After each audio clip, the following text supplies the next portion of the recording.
माँ दुआ करते हुए, या अल्लाह मेरे बच्चे को लंबी जिंदगी दे।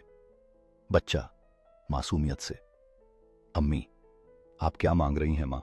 मुस्कुराते हुए, बेटा तुम्हारे लिए हर खुशी मांग रही हूं। माँ गले लगाते हुए, मेरे प्यारे बच्चे तुम मेरी जिंदगी की रोशनी हो।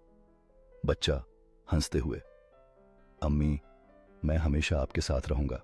माँ बच्चे को देखती हुई, हर सपना सच हो सकता है, बस तुम मेहनत करो। बच्चा उत्साह से, अम्मी मैं बड़ा होकर पायलट बनूंगा। माँ सकारात्मकता से, तुम्हारी मेहनत तुम्हें आसमान तक ले जाएगी मेरे बेटे। बच्चा उम्मीद भरे स्वर में, मैं अपने सपनों को सच करूंगा अम्मी। माँ तारों की ओर इशारा करते हुए, देखो ये तारे तुम्हारी राह दिखाएंगे।